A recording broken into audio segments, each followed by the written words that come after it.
Assalamualaikum. Ukti. Ya, selamat malam. Ya, silakan ada yang ditanya. Ya. Jadi ada satu pertanyaan. Di sini bukan tentang ketuhanan Yesus, tapi di sini mau nanya aja. Minta penjabarannya seperti itu. Oke, baik. Jadi pertanyaannya seperti ini. Dalam Matius 5:28, Yesus berkata, "Setiap orang yang memandang perempuan serta menginginkannya sudah berzina dengan dia di dalam hatinya." Jadi, pertanyaannya seperti ini. Seperti yang kita ketahui bahwa pacaran adalah di saat seseorang menginginkan seseorang, suka sama suka, dan pacaran terkadang mereka melakukan hal yang lebih dari sekedar memandang, seperti berpegangan tangan dan berpelukan. Jadi, menurut Elia, apakah orang-orang yang berpacaran berdosa karena telah melanggar Matius 5:28? Itu aja. Kalau dilanggar berdosa. Tapi kan nggak semua orang pacaran itu motivasinya tidak kudus. Ada kok orang yang pacaran itu kudus. Napasmu itu besar kali, Sela. Dimute dulu. Waduh. Mute. Sela, jangan ditelan mic-nya. Iya. Dimute dulu, Sela. Ya ampun. Jadi, ya Sela ya, maaf ya. Jadi memang ada yang motivasinya memang kudus, ada yang nggak kudus, gitu lah pokoknya ya. Jadi nggak selamanya orang pacaran itu nggak Serius lu kau Elia. Kau itu serius lu kau Elia. Ketawa-ketawa sih Elia ini ya.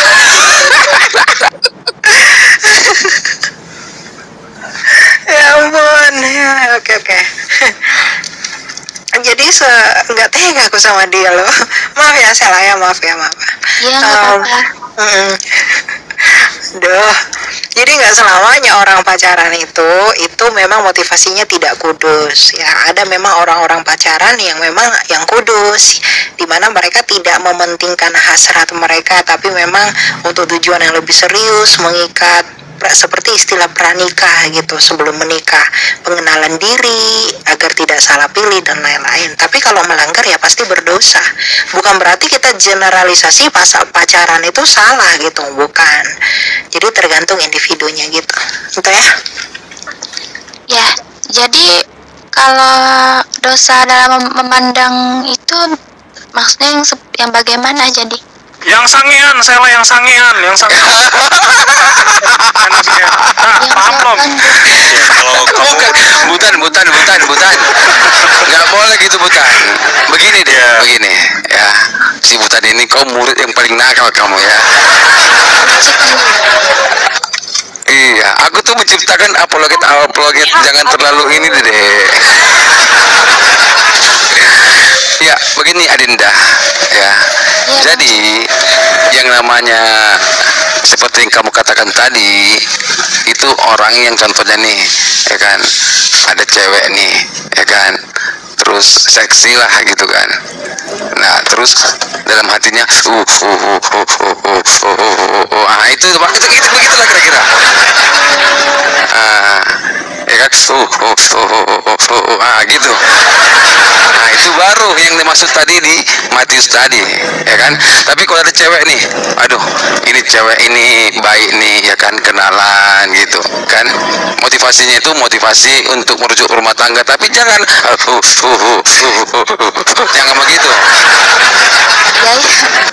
Iya ya. Oh berarti gitu. Dalam kategori itu ya hasrat ya berarti ya. Yes. Iya. Kamu Islam apa Kristen dek? Islam. Oh oke. Iya. Aku tak akan bertanya tentang Islam. Gak akan. Tetapi kalau kamu mau tentang kekristenan, silakan. Ini tempat yang paling baik. Ya, jangan tanya ke Nandar, jangan. Ya, karena si Nandar itu tidak ada sekolahnya. Tanyalah kepada orang Kristen, gitu. Kalau tanya Quran, hadis dan semua tanya Pak CP juga. Karena aku mantan dari sana, aku tahu apapun yang kamu tanya pasti bisa aku jawab. Gitu. Silakan lagi deh, apalagi deh, silakan, monggo.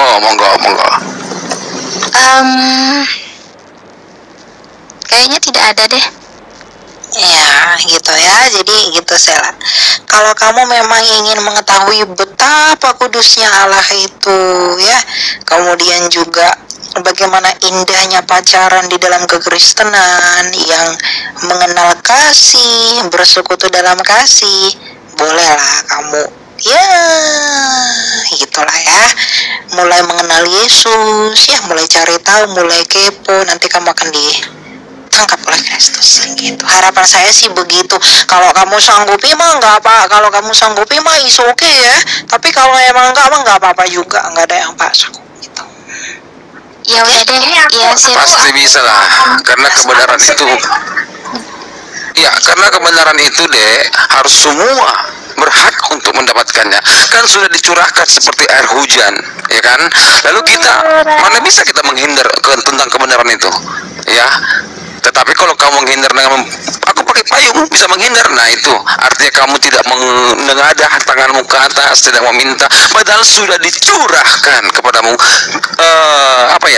anugerah itu, ya. Jadi Dek Sela berhak mendapatkan itu, berhak. Bukan hanya Dek Sela, mentang-mentang emosi Sela. bukan Elia, ya. Jadi untuk Sela, seluruh manusia di dunia ini berhak mendapatkan kebenaran dari Kristus, berhak, ya. Kepolah dikit-dikit, pelajarin, nanti kamu juga akan mengerti siapa itu Yesus. Boleh chat aku aja nggak apa-apa, nanti kita. Iya, chat Pak Elia aja, ya. Bikin hashtagnya saya Muslim gitu, karena Muslim lebih utamain, Pak. Sela, lu nggak usah ke tempat-tempat si Christian Iman lu seminggu mualaf dia tuh, udah nggak usah kesini aja lu tiap hari lu. Kamu itu marah-marah terus dari kemarin. Ih, butan.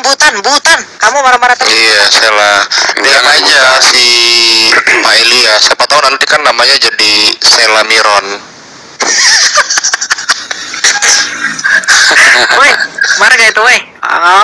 Iya, gitu ya. Tanya lagi deh, apalagi jangan cuma satu, bikin 20 pertanyaan. Bikin dulu si Elia stres malam ini. Kalau aku seorang Islam, ku bikin si Elia stres, serius. Pertanyaan apa yang bikin si Elia? Cuma apa kalau nanya cuma nanya kan kayak gimana? Jadi apa namanya? Saya tuh lupa ayatnya itu yang mau ditanya kayak gini kan, kalau bawa ayat kan enak dijelaskan ya. Jadi nanti aja kalau udah ketemu ayatnya nanti baru ditanya lagi. Mengenai apa? Aku langsung tangkap aku. Mengenai apa? Ini di entah Yohanes atau Matius ya. Di situ Yesus bersyukur kepada Bapa Tuhan langit dan bumi. Oke. Silakan. Nanti saya Apa yang mau ditanya dari situ, Sela?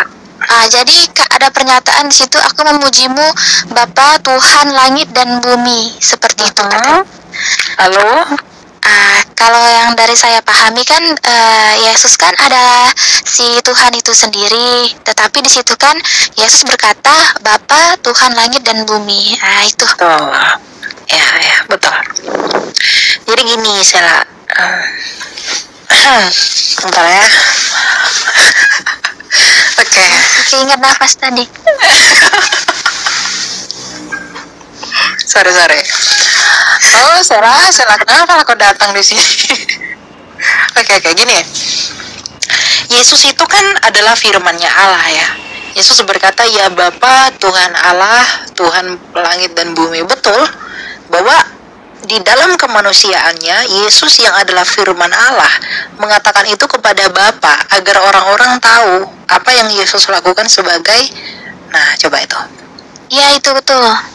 Lukas 10 ayat 25. Pada waktu itu berkatalah Yesus, aku bersyukur kepadamu Bapa, Tuhan langit dan bumi, karena semuanya itu engkau sembunyikan bagi orang bijak dan orang pandai, tetapi engkau nyatakan kepada orang kecil.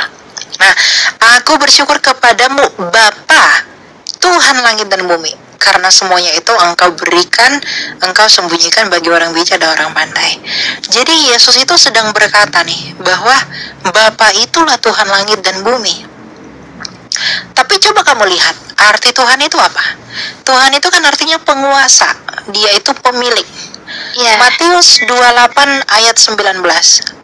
Matius 28 ayat 18. Coba bukain. Butan.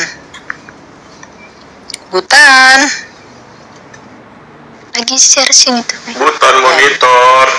Enggak, itu lagi itu. Ada. Matius 28 ayat 18. Oke. Yesus mendekati mereka berkata, "Kepadaku telah diberikan segala kuasa di sorga dan di bumi." Artinya, Yesus adalah penguasa sorga dan bumi. Lalu yang menjadi penguasa sorga dan bumi, Yesus atau Bapa? Nah, Yesus kan firman-Nya Bapa, yang satu di dalam diri Bapa. Makanya Yesus berkata apa? Aku dan Bapa adalah satu. Jadi, ketika dikatakan Tuhan, siapa Tuhan itu? Bapa adalah Tuhan. Yesus yang adalah firman pasti juga Tuhan. Roh Kudus pasti juga Tuhan. Tapi bukan berarti ada 3 Tuhan, hanya ada 1 Tuhan. Sama seperti kamu. Tubuh kamu pasti manusia. Roh kamu pasti manusia. Pikiran kamu atau firman kamu pasti manusia. Tetapi tidak ada 3 manusia, toh hanya 1 manusia.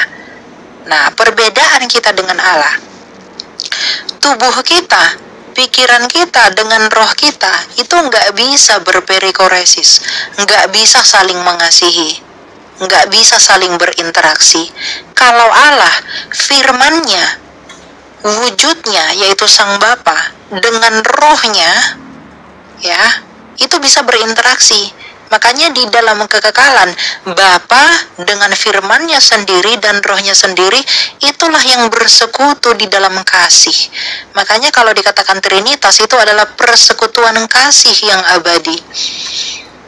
Nah, jadi ketika firman, Bapa, dan Roh Kudus dianggap sebagai pribadi, maka firman mengatakan kepada Bapa, "Ya Tuhan Allahku."